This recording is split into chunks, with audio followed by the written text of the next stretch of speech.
আজকে আমি আপনার পিছনে নিয়ে এসেছি সদ্য মুক্তি পাওয়া একটি ইন্দোনেশিয়ান হরর মুভি, যেটা মূলত সত্য ঘটনা থেকে নির্মিত। আপনারা যদি ইন্দোনেশিয়ার হরর মুভি সম্পর্কে জেনে থাকেন, তাহলে আপনারা আগে থেকে জানেন যে তাদের মুভিগুলোতে কালো জাদুর অনেক বেশি কাহিনী থাকে। আর আজকে আমাদের এই সত্য ঘটনার মুভিতে ঠিক একই রকমের কিন্তু একটু ভিন্ন ধরনের ঘটনা রয়েছে, যেটা আপনাদের খুবই ভালো লাগবে। তাহলে চলুন শুরু করা যাক দ্য ভার্জ অফ ডেথ, এই মুভি ভৌতিক কাহিনী। ঘটনাটি শুরু হয় 2001 সালে, যেখানে আমরা চারজনের একটি পরিবার দেখি। এখানে ছিল নাদিয়া, নাদিয়ার ভাই ইয়োগা, তার অসুস্থ মা মির্না এবং তার বাবা সুইতানো। মির্না অদ্ভুত রোগে আক্রান্ত ছিল, যার জন্য তার শরীরে অদ্ভুত ভয়ানক এবং কুৎসিত দেখতে বেশ কিছু ফোড়ার মতো তৈরি হয়েছিল। কিন্তু এমন অসুস্থ হওয়ার পরেও মির্নাকে তার হাজবেন্ড সুইতানো হসপিটালে নিয়ে যায় না। মির্নাকে সব সময় একটি ঘরে আবদ্ধ করে রাখা হয়। একদিন সে তার মেয়ে নাদিয়াকে ডেকে বলে, সব সময় বাবার কথা শুনবে এবং তোমার ভাইয়ের রক্ষা করবে। হঠাৎ করে মির্না রক্ত বমি করতে শুরু করে।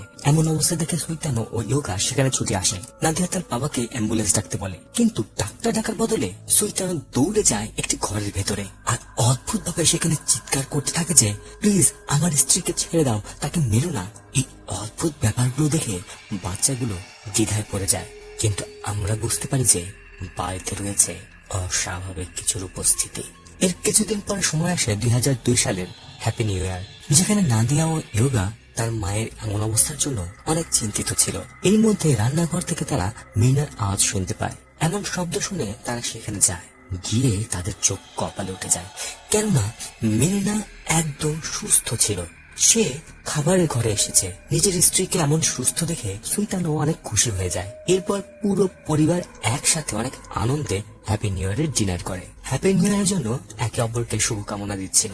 হঠাৎ করে মিনা অস্বাভাবিক কিছু অনুভব করতে থাকে। ধীরে ধীরে সে সেখান থেকে উঠে রান্নাঘরে চলে যায়। এদিকে নাদিয়া পানি না থাকার কারণে মায়ের পিছু পিছু যায়। বাচ্চা মেয়েটি রান্নাঘরে যেতেই সে ভয়ে কাঁপতে থাকে, কেননা তার মা ফুটন্ত পানির ভেতরে নিজের মুখ ঠেসে ধরেছিল।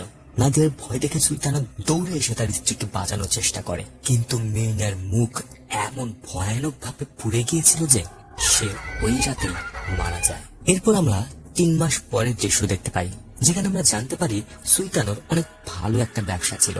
তাদের পরিবারে টাকা পয়সার কোনো অভাবে ছিল না, আর সুইতানো তার ব্যবসা মাত্র 3 মাস আগে শুরু করেছিল। আর এই 3 মাসের মধ্যে সে তার বাড়ি ঠিক করার জন্য বেশ কিছু কর্মী নিয়োগ দিয়েছে। এখানে নাদিয়া ও ইয়োগা ব্যাপারটি ঠিকঠাক বুঝতে পারছিল না যে তার বাবা এতটা খুশি কিসের জন্য। শুধু তাই নয়, সুইতানো তাদের বাচ্চাকে মির্নার মৃত রক্তগুলো পরিষ্কার করতে নিষেধ করে দিয়েছে। আর সে যেখানে মির্নার রক্ত পড়েছিল সেই স্থানের টাইলস গুলো পরিবর্তন করে দিয়েছে। এই বিষয়গুলো কেন যেন ইয়োগাকে অনেক কষ্ট দিত। একদিন ইয়োগা ঘরে একাই বসেছিল, যেখানে মির্নার রক্ত পড়েছিল সেখানে থাকা টাইলসটি একাই নড়ছে। ইয়োগা সেই টাইলসটি ধীরে ধীরে সেখান থেকে সরায়, যেখানে সে লক্ষ্য করে অনেক গভীর একটি গর্ত। এর ভেতরে কি সে ধীরে ধীরে দেখতে থাকে। হঠাৎ একটি হাত এসে তাকে ধরে ভেতরে টেনে নিয়ে যেতে থাকে। ভাগ্যক্রমে নাদিয়া সেখানে ছিল, যার ফলে সে ইয়োগাকে বাঁচিয়ে নেয়। কিন্তু এখানে নাদিয়া তেমন অদ্ভুত কোনো কিছুই দেখতে পায় না। এখানে ইয়োগা লক্ষ্য করে যে ওই গর্ত থেকে অনেকগুলো পিছে তার দিকে দিয়ে আসছে। এমন পরিস্থিতি দেখে সে ভয়ে সেখান থেকে পালিয়ে যায়, কিন্তু নাদিয়া এর কোনো কিছুই দেখতে পায় না। সেই রাতেই ইয়োগা অনেক বেশি অস্বস্তি বোধ করতে থাকে, আর রাতে খাবার সময় মায়ের কথা খুবই মনে পড়ছিল তার। ইয়োগা তার বাবাকে দোষারোপ করতে থাকে আর বলতে থাকে সে যদি তার মাকে সঠিক সময় হাসপাতাল নিয়ে যেত, তাহলে এতদিন তাদের মা বেঁচে থাকতো। কিন্তু সুইতানো উল্টো রেগে ইয়োগাকে সজোরে চড় মেরে তার মুখ বন্ধ করে দেয়। ইয়োগা যখন ঘুমিয়েছিল, নাদিয়া তার কাছে গিয়ে ঘুমায়, যেন তার ভাইয়ের মন কিছুটা ভালো হয়ে যায়। আর ইয়োগা সেই রাতে ঘুমোতে পারছিল না। এরই মধ্যে সে শুনতে পায় তার মৃত মায়ের ডাক, ইয়োগা, যে প্রতিনিয়ত তাকে ডেকে যাচ্ছিল। ইয়োগা ধীরে ধীরে উঠে আর তার পিছু নিতে নিতে ইয়োগা দেখে তার মা দাঁড়িয়ে আছে রান্নাঘরে সেই ফুটন্ত পানির পাশে। ইয়োগা ধীরে ধীরে যখন সেই আত্মার কাছে যায়, হঠাৎ করে আত্মার মাথা সেখান থেকে পড়ে যায় আর চোখের পলকে আত্মাটি অদৃশ্য হয়ে যায়। এমন ভয়ানক দৃশ্য দেখে ইয়োগা কাঁপতে থাকে। তখনই সেখানে এসে পৌঁছায় সুইতানো। অবাক করার বিষয় হলো ইয়োগা তার বাবাকে দেখে সেখানে লুকিয়ে পড়ে। সুইতানো রান্নাঘরে ঢুকে একটি ছুরি নিয়ে সেখান থেকে বেরিয়ে পড়ে। ইয়োগা লুকিয়ে এমন দৃশ্য দেখে বাবাকে সন্দেহ করতে থাকে। সুইতানো বাচ্চাদেরকে দেখার আগেই ইয়োগা দৌড়ে গিয়ে ঘুমানোর অভিনয় করে, যেন সুইতানো দেখে না বুঝতে পারে বাচ্চারা জেগে আছে। এরপর সুইতানো ওই ঘরে চলে যায় যে ঘরটি সব সময় তালাবদ্ধ ছিল এবং কাউকেই সেই ঘরে যেতে দেওয়া হতো না। এদিকে ইয়োগা চুপি চুপি তার বাবার পিছু নিয়েছিল। তার বাবা যখন ঘরের ভেতরে যায় তখন সে চাবি দিয়ে আর ওই চিত্র দিয়ে দরজার ভেতরে দেখতে থাকে, আর তার চোখ কপালে উঠে যায়। এখান থেকে আমরা আরো 9 বছর পরের দৃশ্য দেখতে পাই, যেটা ছিল 2011 সাল। এখানে আমরা জানতে পারি বিগত কিছু সময় ধরে ইয়োগার সাথে অদ্ভুত কিছু ঘটনা ঘটছে, যেগুলি মোটেও স্বাভাবিক নয়। কিন্তু নাদিয়া তাকে এখনো এই বিষয়ে বিশ্বাস করে না। দুই ভাই বোনই এখন অনেক বড় হয়ে গেছে। এখানে নাদিয়া ইয়োগাকে একজন মনোরোগ বিশেষজ্ঞর কাছে যেতে বলে। শুধু তাই নয়, আমরা আরো একটি অদ্ভুত বিষয় জানতে পারি যে 9 বছর আগে সুইতানো বাড়ি ঠিক করার জন্য যে লোকগুলো নিয়োগ করেছিল সেই কাজ এখনো চলছে। অর্থাৎ এই বাড়িতে কোনো না কোনো সমস্যা ঠিক করার জন্য সুইতানো লোকগুলোকে ডেকে নিয়ে এসে বাড়ি ঠিক করে। এখানে নাদিয়াকে ইয়োগা জানায় যে 9 বছর আগে সে কিছু একটা দেখেছিল, আর যেহেতু নাদিয়া এখন বড় হয়ে গেছে তাই ইয়োগাও চায় নাদিয়া যেন তার বাবার আসল সত্য জানতে পারে। এজন্য ইয়োগা নাদিয়াকে রাতে ঘুমোতে নিষেধ করে। এদিকে রাত হয়, নাদিয়া তার ভাইয়ের কথা মতো ঘুমোয় না। সুইতানো প্রতিনিয়তর মতোই নাদিয়াকে দেখতে আসে যে সে ঘুমিয়েছে কিনা। সুইতানো চলে যাওয়ার পরে ইয়োগা এসে তার বোনকে চুপি চুপি নিয়ে যায় সেই অদ্ভুত ঘরের সামনে। আজকে রাতে নাদিয়া সেই ঘরের ভিতরে উকি দিয়ে দেখে, যেটা দেখে তার গায়ের প্রতিটা লোম শিউরে ওঠে, কেননা সেই ঘরের মধ্যে সুইতানো একটি ছাগলের বলি দিচ্ছিল, অদ্ভুত ধরনের কিছু একটা রিচুয়াল করছিল। এরপরে সে ওই ছাগলের রক্ত দিয়ে পুরো শরীর মাখিয়ে কোন এক অদ্ভুত অস্বাভাবিক বস্তুকে খুশি করার চেষ্টা করছিল।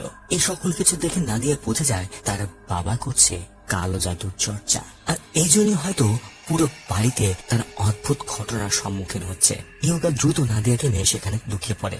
এরপর সুইতানো সেই ছাগলের লাশটি নিয়ে উঠোনে চলে আসে পুঁতে ফেলার জন্য। নাদিয়া ও ইয়োগা দুজনই তার পেছনে ছিল, কিন্তু নাদিয়া তার বাবার উপরে অনেক রেগেছিল, তাই সে রেগে চলে যায় বাবার সামনে আর তাকে জিজ্ঞাসা করতে থাকে এসব সে কি করছে। কিন্তু ইয়োগা সেই বদ্ধ দরজাটি ভেঙে ভেতরে ঢুকে পড়ে। এমন অবস্থা দেখে সুইতানো নাদিয়াকে নিয়ে দৌড়ে সেই ঘরের ভেতরে এসে তার ছেলেকে থামিয়ে দেয়। এখানে ইয়োগা তার বাবাকে দোষারোপ করতে থাকে যে এই কালো জাদুর জন্য তাদের মা মারা গেছে, কিন্তু এখানে সুইতানো সকলকে জানায় আসল সত্য। আসলে সুইতানো ও মির্নার বিয়ের পরে তাদের কাছে তেমন কোনো টাকা পয়সা ছিল না, তাদের ব্যবসায় ব্যাপক লস হয়ে যায়। এরপরে নাদিয়া ও ইয়োগার লালন পালনের জন্য তাদের বেশ অর্থের প্রয়োজন ছিল, আর তাই সুইতানো ও মির্না শরণাপন্ন হয় এক কালো জাদুকরের। সেই কবিরাজ এক ধরনের রিচুয়াল শুরু করেছিল, তার হিসেবে প্রতি মাসে একটি ছাগলের বলি দিতে হবে, যার ফলে ওই শয়তান সেই সবকিছুই তাদেরকে দেবে যা তাদের চাই। সুইতানো ও মির্না একসাথে সেই রিচুয়াল করেছিল, কিন্তু কিছু সময় পরেই মির্নাকে ওই শয়তানটি ভয়ঙ্কর ভাবে উত্তক্ত করতে থাকে। মির্না বুঝে গিয়েছিল যে সেই শয়তানটি তার আত্মা নিয়ে যেতে চাচ্ছে, কিন্তু কেন এটি আমরা সামনে জানতে পারবো। সুইতানো বুঝতে পেরেছিল যে একদিন সেই শয়তান মির্নাকে নিয়ে যাবে। এরপরে মির্না হয়ে পড়ে অসুস্থ, কিন্তু মির্না সুইতানোকে প্রমিস করিয়েছিল যে সে প্রত্যেক মাসেই একটি করে ছাগল বলি দেবে আর বাচ্চাদেরকে শয়তানের হাত থেকে বাঁচিয়ে রাখবে। এরপরে নিউ ইয়র্কের সেই রাতে মির্নাকে ওই শয়তান নিয়ে যায়। এই সকল কিছু শুনে ইয়োগা অনেক বেশি রেগে যায়। সে দ্রুত ওই ঘরের ভেতরে গিয়ে শয়তানের সেই কালো জাদু সবকিছু তছনছ করতে শুরু করে। এদিকে সুইতানো তাকে থামানোর অনেক চেষ্টা করে, কিন্তু সে মোটেও থামে না। এরপরে অদ্ভুত ভাবে পুরো ঘরের আলো নিভু নিভু হতে থাকে। প্রত্যেকেই শুনতে পায় অস্বাভাবিক কিছু শব্দ। এমন অবস্থা থেকে ভয়ে সুইতানো ইয়োগার ব্যবহারের জন্য সেই শয়তানের কাছে ক্ষমা ভিক্ষা চায়। ইয়োগা রেগে সেখান থেকে বেরিয়ে যায়, আর ওই শয়তানটি সুইতানোকে সেই ঘরে আটকে ফেলে। এদিকে নাদিয়া ও ইয়োগা সেই ঘর থেকে পালাতে থাকে, কিন্তু তাদের সামনে চলে আসে সেই আত্মাটি, যাকে দেখে দুজনেই ভয় পেতে শুরু করে। এমন ভয়ানক দৃশ্য দেখে তারা এলোমেলো ভাবে ছুটতে থাকে, কিন্তু ইয়োগা যেদিকে যাচ্ছিল সেদিকেই ওই আত্মাটি চলে আসে। কিন্তু নাদিয়া তেমন কিছুই দেখতে পাচ্ছিল না। এরপরে আমরা পরের দিনের দৃশ্য দেখি, যেখানে নাদিয়া স্কুলে কালো জাদু থেকে বাঁচার জন্য অনেকগুলো উপায় খুঁজে বের করার চেষ্টা করছিল। তখনই একজন সহপাঠী তার কম্পিউটার স্ক্রিনটি পুরো ক্লাসের সামনে তুলে ধরে। এমন অদ্ভুত কাণ্ড দেখে প্রত্যেকেই নাদিয়ার উপরে হাসতে থাকে। এমন পরিস্থিতিতে নাদিয়া অপমানিত হয়ে সেখান থেকে বেরিয়ে সোজা চলে যায় লাইব্রেরিতে, যেখানে সে বেস্টালা নামক একটি ছেলের সাথে দেখা করে, যে এই পুরো লাইব্রেরি দেখাশোনা করে এবং পুরো স্কুলের মতো সেও জানে নাদিয়ার সাথে স্কুলে কি ঘটেছে। কিন্তু বেস্টালা তার উপরে হাসে না, বরং সে নাদিয়াকে ধরে লাইব্রেরির ভেতরে একা কিছুটা সময় কাটানোর জন্য বসিয়ে দেয়। স্কুল শেষে নাদিয়া পুনরায় বাড়ি ফিরে আসে। সে দেখে তাদের বাড়িতে এখনো বিদ্যুৎ আসেনি, কিন্তু কাজ চলছিল। এমন সময় নাদিয়ার কাছে সেতিয়া নামক একজন ফোন করে, যিনি ছিলেন সুইতানোর বিজনেস পার্টনার। সেতিয়া সকাল থেকে সুইতানোকে খুঁজে পাচ্ছিল না, এজন্য নাদিয়া তার বাবাকে কল করার চেষ্টা করে, কিন্তু সে ফোন ধরে না। এদিকে অনেকটা সময় চলে যায়। সময় এখন মাঝরাত, এখনো পর্যন্ত তার বাবা তাদের কল ধরলো না। এজন্য নাদিয়া ইয়োগাকে ফোন করে দ্রুত বাড়ি ফিরে আসতে বলে, কেননা অন্ধকারের ভেতরে পুরো বাড়িতে সে একা ছিল।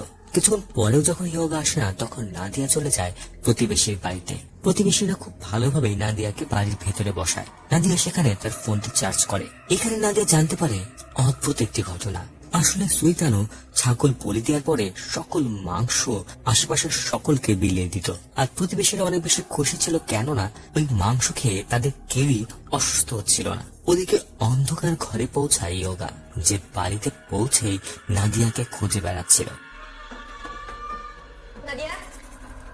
হঠাৎ সে নাদিয়ার চিৎকার শুনতে পায়। খুঁজতে খুঁজতে দেখে বাথরুমের একটি কোণায় নাদিয়া দাঁড়িয়ে আছে। ধীরে ধীরে তার কাছে যায়। ঠিক তখন নাদিয়া পরিবর্তিত হয়ে যায় ভয়ানক এক শয়তানে। ইয়োগা বাঁচার জন্য প্রাণপণ সেখান থেকে পালাতে থাকে, কিন্তু শয়তানটি কোনোভাবেই তার পিছু ছাড়ছিল না। সে যেখানে যাচ্ছিল না কেন সেখানে ওই শয়তানটি চলে আসছিল। ইয়োগা ভয়ে কোনো উপায় না পেয়ে এক কোণায় গুটিসুটি হয়ে তার চোখ বন্ধ করে থাকে, কিন্তু তার সত্ত্বেও ওই আত্মাটি ইয়োগার পিছু ছাড়ে না। এমন সময় নাদিয়া সেখানে এসে ইয়োগাকে বাঁচিয়ে নেয়। এর মধ্যে পরিবেশ স্বাভাবিক হয়ে যায়। কিছুক্ষণ পরে তারা লক্ষ্য করে সুইতানো একটি ছাগল নিয়ে বাড়িতে প্রবেশ করেছে। নাদিয়া বাবাকে দেখে জিজ্ঞাসা করতে থাকে সে এতক্ষণ কোথায় ছিল। সুইতানো জানায় তার দ্রুত ছাগল বলি দেওয়া প্রয়োজন। নাদিয়া তার বাবাকে বলে সারা জীবন এই শয়তানের বশে তারা থাকতে পারবে না, কিন্তু সুইতানোর হিসেবে যদি তারা এই শয়তানের বিপক্ষে যেতে চায় তাহলে শয়তানটি তাদের প্রত্যেককেই মেরে ফেলবে। এখানে নাদিয়া তার মায়ের কথা মনে পড়ে, যে বলেছিল বাবার সকল কথা সবসময় মেনে চলবে। এজন্য নাদিয়া তার বাবার কথা মেনে নেয়। এরপর তারা একসাথে সেই ছাগলের বলি দেয়। বলি দেওয়ার পরে তারা দুজনে মিলে সেই ছাগলটি দাফন করে। কিন্তু এই সকল বিষয়ে ইয়োগা কোনোভাবে মেনে নিতে পারছিল না, কিন্তু তার বোনকে দেখে সে ওই সবকিছুতে সাহায্য করতে থাকে। এর কিছুক্ষণ পরে পুরো পরিবার একসাথে বসে সেই ছাগলের মাংস কাটতে থাকে। এরপরে মাংসগুলো প্রতিবেশীদের মধ্যে বিলিয়ে দেওয়া হয়। ঠিক এইভাবে প্রায় 6 মাস কেটে যায়। সবকিছু স্বাভাবিক চলছিল, যেখানে নাদিয়া ও ইয়োগা ভাবছিল এইভাবে তাদের জীবন কেটে যাবে, আর তাই তারাও খুশি ছিল। শুধু তাই নয়, ইয়োগা সেই শয়তানের হাত থেকে বাঁচার জন্য একটি উপায় খুঁজে বের করেছে। সেটি হলো, যদি ওই শয়তানটি কাছে থাকে তাহলে কান বন্ধ করে রাখলে শয়তানটি চলে যায়। সেই রাতে একটি উৎসবে পরিবারের সকলে উঠোনে একসাথে বসে ভুট্টা গরম করছিল। যেহেতু ঠান্ডা পড়ছিল তাই ইয়োগা একাই জ্যাকেট নেওয়ার জন্য ঘরের ভেতরে যায়। তখনই দরজা নিজে থেকে বন্ধ হয়ে যায়। সে যখন দরজার কাছে যাচ্ছিল তখনই ওয়ার্ড্রপ খুলে যায়, যেটা দেখে ইয়োগার সন্দেহ হতে থাকে। সে গিয়ে দরজা লক করে, কিন্তু দরজা একাই খুলে যায়। ইয়োগা ভয়ে দরজা খুলে পালাতে যাবে, কিন্তু তার সামনে ছিল সেই ভয়ানক আত্মাটি, যেটা দেখে ভয়ে ইয়োগা তার কান বন্ধ করে রাখে। তখনই 2012 সালের হ্যাপি নিউ ইয়ার শুরু হয়। এরপর নাদিয়া তার ভাইকে ঘরের ভেতরে নিতে আসে, কিন্তু যখনই সে ঘরের ভেতরে ঢোকে তার চোখ কপালে উঠে যায়, কেননা ইয়োগা ছাদ থেকে নিচে পড়ে যায়। সেই শয়তানটি নাদিয়ার সামনে ইয়োগাকে ভয়ঙ্কর ভাবে আঘাত করছিল, যে প্রতিনিয়ত হাওয়ায় ভাসছিল আবার নিচে পড়ে যাচ্ছিল। এমন ভয়ঙ্কর দৃশ্য দেখেও নাদিয়া তার ভাইকে বাঁচাতে পারে না। শয়তানটি ইয়োগাকে তুলে তার ঘাড় মটকে দেয়। এর মধ্যে সুইতানো দৌড়ে এসে দুজনে মিলে ইয়োগাকে হাসপাতালে নিয়ে যাচ্ছিল, কিন্তু পথেই ইয়োগা মারা যায়। নিজের ভাইকে হারিয়ে নাদিয়া পুরোপুরি ভেঙে পড়ে। এরপর ইয়োগাকে দাফন করার জন্য বাড়ি থেকে তার লাশটি নিয়ে যাওয়া হয়। ভাইয়ের লাশটি বিদায় দিয়ে নাদিয়া যখন বাড়ির ভেতরে পা দেয় তখনই সে দেখতে পায় তার ভাইয়ের ভয়ানক এক আত্মাকে, যেটা দেখে নাদিয়া প্রচন্ড ভয় পেয়ে যায়, কেননা তার সাথে এর আগে এমন কোনো কিছুই ঘটেনি। সে তার কান 2 হাত দিয়ে চেপে প্রতিনিয়ত প্রার্থনা করতে শুরু করে। অদ্ভুতভাবে বিষয়টি কাজ করে যায়, কিছুক্ষণের মধ্যেই তার আশেপাশের পরিবেশ স্বাভাবিক হয়ে যায়। এর কিছুদিন পরেই সুইতানোর ব্যবসা পুনরায় ভালো হতে থাকে, কিন্তু এতেও সুইতানো খুশি ছিল না। আর এখানে আমরা বুঝতে পারি এই কালো জাদুর পেছনে এখনো বেশ কিছু রহস্য রয়েছে। ওদিকে নাদিয়া কলেজে মেডিকেলের পড়াশোনা করছিল, আর আজকে তারা ব্যাঙের ময়না তদন্ত করবে। ঠিক তখনই তার পাশে এসে পড়ে একটি ছাগলের কাটা মাথা। নাদিয়া ভয়ে আর্তনাদ করতে থাকে। সে ভয়ে ক্লাস থেকে বেরিয়ে সোজা চলে যায় লাইব্রেরিতে, যেখানে সে পুনরায় বাস্তালার সাথে দেখা করে। সে এখানে নাদিয়াকে সান্ত্বনা দেওয়ার চেষ্টা করে, তাকে বোঝায় যে যদি তোমার মনের কথা কারোর সাথে শেয়ার করতে না চাও, তাহলে সেই কথাগুলো তুমি ডায়েরিতে লিখতে পারো। এর ফলে তোমার ভেতরে থাকা কষ্টগুলো কিছুটা রিলিফ পাবে। তার কথাগুলো নাদিয়ার ভালো লাগে, আর তাই সে তার মনের কষ্টগুলো ডায়েরিতে লিখতে শুরু করে। রাতের বেলা তার ঘটনাগুলো লিখতে লিখতে হঠাৎ সে শুনতে পায় তার ভাইয়ের কান্না। কান্নার শব্দ শুনে সে যখন খুঁজতে যায়, সে দেখে শব্দটি আসছে সেই গোপন কক্ষ থেকে। সে ধীরে ধীরে ঘরের ভিতরে ঢুকতেই তার পুরো শরীর যেন কাঁপতে থাকে, কেননা ওই শয়তানটি তার ভাইয়ের মৃত শরীর কাঁচা চিবিয়ে খাচ্ছিল। সেই শয়তানটি নাদিয়াকে আঘাত করে সেখান থেকে চলে যায়। এরপরে যখন সুইতানো আসে, তখন নাদিয়া তার বাবাকে এই সকল ঘটনা খুলে বলে, যেটা শুনেও সুইতানো ভয় পেয়ে যায়। নাদিয়া তার বাবাকে হাতের ক্ষত দেখিয়ে বলে সে শয়তানটি তার মা ও ভাইয়ের আত্মাকে খেয়ে ফেলেছে। এখন হয়তো সে শয়তানটি নাদিয়াকে খেতে চায়। এমন ঘটনা শুনে সুইতানো মোটেও দেরি না করে দ্রুত নাদিয়াকে নিয়ে এক গহীন বনের ভেতরে যায়। যাবার পথে নাদিয়া রাস্তার মাঝে এক অদ্ভুত মহিলাকে দেখে, যে ভয়ঙ্কর ভাবে তার দিকে তাকিয়েছিল। অবাক করার বিষয় হলো ওই মহিলাটিকে সুইতানো দেখতে পাচ্ছিল না, কিন্তু সে বুঝতে পারছিল। আর তাই সে নাদিয়াকে বলে আশেপাশের বিষয়গুলোতে খুব একটা গুরুত্ব দিও না। কিছু দূর যাওয়ার পরে নাদিয়া পুনরায় সেই অদ্ভুত মহিলাকে দেখতে পায়। এটা স্পষ্ট যে সেই মহিলাটি ছিল একটি আত্মা, আর তারা দুজনে যত বেশি বনের ভেতরে যাচ্ছিল না কেন, সেই আত্মাটি তাদের সামনে বারবার চলে আসছিল। এমন সময় হঠাৎ সে আত্মাটি গাড়ির সামনে চলে আসে, আর নাদিয়া ভয়ে গাড়িটি ঘুরিয়ে নেয়। এতে দুজনে অ্যাক্সিডেন্ট করে। নাদিয়া ভয়ে তার কান বন্ধ করে নেয়, আর ভাবতে থাকে হয়তো সেই বৃদ্ধ আত্মাটি সেখান থেকে চলে যাবে। কিন্তু সেই বৃদ্ধ আত্মাটি গাড়ির ভেতরে চলে আসে। নাদিয়া ভয়ে সেই গাড়ি থেকে বেরিয়ে পালাতে শুরু করে, যার ফলে সে তার বাবা থেকে অনেক দূরে চলে যায়। সে তার বাবাকে বনের ভেতরে খুঁজতে খুঁজতে পৌঁছে যায় অদ্ভুত গর্তের মতো কোন এক জায়গায়, যেখানে নাদিয়া এক ব্যক্তিকে দেখতে পারে। সে ভাবে হয়তো তার বাবা সেখানে পড়ে আছে, কিন্তু তার বুঝতে বাকি থাকে না এটিও আরেকটি আত্মা। এই ঘন বনের ভেতরে এত রাতে নাদিয়া যেখানেই পালাচ্ছিল না কেন, সেখানে তার সামনে চলে আসছিল আত্মা। কিছুক্ষণ পরে অনেকগুলো আত্মা ধীরে ধীরে তার দিকে ধেয়ে আসছিল। এদিকে একটি বাচ্চার আত্মা নাদিয়ার পা ধরে তাকে মাটিতে ফেলে দেয়। এরপর সে ধীরে ধীরে নাদিয়ার ওপরে চলে আসে। নাদিয়া ভয়ে তার শরীরে যেন কোন শক্তি পাচ্ছিল না। এরপর ধীরে ধীরে সকল আত্মাগুলো তাকে ঘিরে ধরে। নাদিয়া এতটাই ভয় পায় যে কিছুক্ষণের মধ্যে সে জ্ঞান হারিয়ে ফেলে। নাদিয়ার জ্ঞান ফিরলে সে লক্ষ্য করে এখন সে আছে একটি কুটিরের ভেতরে, যেখান থেকে সে তার বাবার কণ্ঠ শুনতে পাচ্ছিল। সে লক্ষ্য করলে দেখে যে তার বাবা এক বৃদ্ধ কবিরাজের কাছে আছে। সুইতানো সেই কবিরাজের কাছে সাহায্য চাচ্ছিল। এমন সময় নাদিয়া দেয়ালে লক্ষ্য করে যেখানে অনেকগুলো পরিবারের ছবি ঝোলানো। বেশ কিছু ছবিতে অদ্ভুত কালো দাগ ছিল, আর এই ছবিতে থাকা মানুষের আত্মাগুলোই নাদিয়া কিছুক্ষণ আগে বনের ভেতরে দেখেছিল। এর মধ্যে নাদিয়ার কাছে আসে সুইতানো ও ওই কবিরাজ। কবিরাজ নাদিয়াকে জানায় এই ছবিগুলো হলো সেই মানুষদের যাদেরকে আমি সাহায্য করেছিলাম।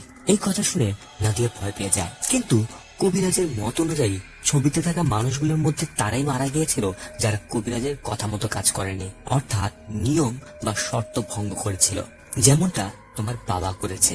এখন এইখানে উন্মোচন হয় একটি রহস্য, যেখানে আমরা জানতে পারি এই কবিরাজ হলো কালো জাদুকর, যিনি মির্না ও সুইতানোকে সাহায্য করেছিল। কবিরাজ স্পষ্টভাবে বলে দিয়েছিল যে শয়তানের জন্য একটি ছাগলের বলি যথেষ্ট, যার পরিবর্তে শয়তানটি সুইতানোর পরিবারকে ধনী বানিয়ে দেবে। কিন্তু সুইতানো এত অল্পতে খুশি ছিল না, সে হয়ে গিয়েছিল লোভী, আর তাই সে শয়তানের কাছে আরো অনেক কিছু চেয়েছিল, যার ফলে শয়তানটি শর্ত পরিবর্তন করে দেয়। ছাগলের বলির পরিবর্তে চেয়েছিল মানুষের বলি, কিন্তু সুইতানো এমনটা করতে পারছিল না, আর তাই সুইতানো শয়তানকে ইগনোর করেছিল, যার ফলে কবিরাজের বলা শর্তটি ভেঙে যায়। আর যেহেতু শয়তান নতুন শর্ত দিয়েছিল, তাই 2002 সালে শয়তানটি মেরে নিয়ে যায় নাদিয়ার মাকে। এরপরে সে ইয়োগাকেও মেরে নিয়ে গেছে। আর এখন শয়তানটি ততক্ষণ পর্যন্ত থামবে না যতক্ষণ না পর্যন্ত সুলতানুর পরিবারের সকলেই মারা যায়। এর অর্থ হলো এরপরে মরতে চলেছে নাদিয়া। এমন ভয়ানক সত্য জেনে নাদিয়া তার বাবার উপরে অনেক বেশি রেগে যায়। কিন্তু ঘটনা এখানে শেষ নয়, কেননা ওই শয়তানকে থামানোর জন্য এই কবিরাজের কাছেও তেমন কোনো উপায় ছিল না। সুলতানও তার মেয়ের কাছে প্রতিজ্ঞা করে যে যেভাবে হোক সে তাকে বাঁচিয়ে নেবে। এরপর তারা দুজনে বাড়ি ফিরে আসে। আর যেখানে সুলতান ওই ঘরের ভেতরে ঢুকে শয়তানের সেই মূর্তিটি রেগে ভেঙে ফেলে। এরপর ওই ঘরটি লক করে তার বাড়িতে চলা সংস্কারের কাজও বন্ধ করে দেয়। এরপরে তার ব্যবসা বিক্রি করে ফেলে, এমনকি তার কাছে থাকা সকল অর্থ গরিবদের মধ্যে বিলিয়ে দেয়, যার ফলে সুলতানও কিছুদিনের মধ্যেই গরিব হয়ে যায়। কিন্তু এর মাঝে সে অনেকগুলো মানুষকে সাহায্য করেছে। ঠিক এইভাবে সুলতান সবকিছু শেষ করে দেয় যেগুলো শয়তানের কাছ থেকে নিয়েছিল। তাদের ঘর এখন পুরো খালি হয়ে গেছে। এসব কিছু করার পরে সুলতানও ভাবছিল তার মেয়ে হয়তো বেঁচে যাবে। কিন্তু এক রাতে হঠাৎ নাদিয়া তার নিজের মাথা প্রতিনিয়ত দেয়ালে আঘাত করছিল। সুলতানও দেখা মাত্রই সে হাসতে হাসতে ঘরের মধ্যে চলে যায়। সুলতানও তার মেয়েকে বাঁচানোর জন্য গেলে দেখে তার মেয়ে অদ্ভুত ভাবে দেয়ালে ঝুলে আছে। হঠাৎ নাদিয়া তার বাবার উপরে আক্রমণ করে। নাদিয়া তার বাবার গলা টিপে তাকে মেরে ফেলার চেষ্টা করছিল। সুলতানও বুঝে যায় এভাবে সেই শয়তানটি শান্ত হবে না।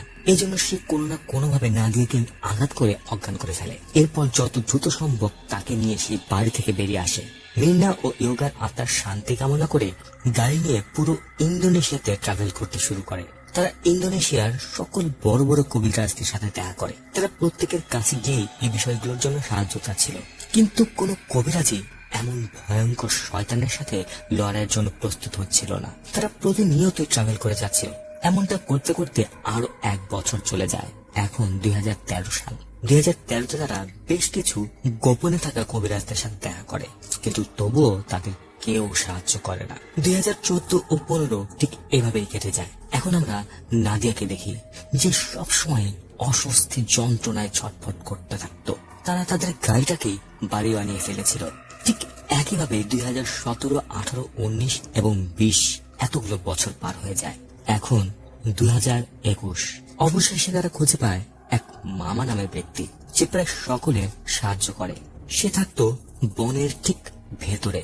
সেখানে পৌঁছাতেই তারা দেখতে পায় এক কিশোরীর আত্মা, যে আত্মাটি ওই মাব্বার কাছে নিয়ে যায়। মাব্বা গান গাইছিল আর সে ছিল অন্ধ, কিন্তু তার ভেতরে ছিল অদ্ভুত অলৌকিক শক্তি, যে শক্তির মাধ্যমে সে নাদিয়াকে দেখা মাত্রই বুঝতে পেরে যায় ঘটনা কি। মাব্বার কাছে সুলতানও সাহায্য চায়, আর সে পুরো ঘটনা তাকে খুলে বলে। সুলতানও জানায় যে তার কাছে থাকা সকল অর্থ সে বিলিয়ে দিয়েছে, কিন্তু তবুও সেই শয়তান তাদের পিছু ছাড়ছে না। মাব্বা সুলতানকে বলে, তুই যা করেছিস তার জন্য তুই যাই করিস না কেন, তোকে তোর বাপের শাস্তি ভোগ করতেই হবে, আর তোর জন্য তোর পরিবারও এই শাস্তি ভোগ করবে।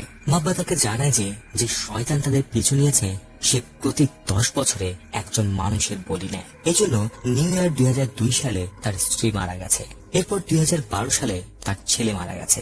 এখন 2022 আসতে চলেছে, যে সময় মরবে তার মেয়ে। এ কথা শুনে সুলতানও মাব্বার পা ধরে তার মেয়ের মুক্তি কামনা করে, কিন্তু তার কাছেও এর কোনো উপায় ছিল না, কেননা সে শয়তান যেভাবে হোক তার শর্ত পূরণ করবে, আর বেচারি নাদিয়া মারা যাবে। এখানে আমরা জানতে পারি বিগত 10 বছর ধরে নাদিয়া তার সকল ঘটনায় ওই ডায়েরিতে নিয়মিত লিখত। এরপর সুলতান ও নাদিয়ার কাছে এসে বলে, চলো আমরা অন্য কাউকে খুঁজি যে আমাদেরকে সাহায্য করতে পারবে। কিন্তু নাদিয়া তার বাবাকে থামিয়ে দেয়, কেননা দ্রুতই নিউ ইয়ার চলে আসছে, আর এত বছর দৌড়াতে দৌড়াতে সে পুরোটাই ক্লান্ত। সে তার মৃত্যু মেনে নিয়েছে।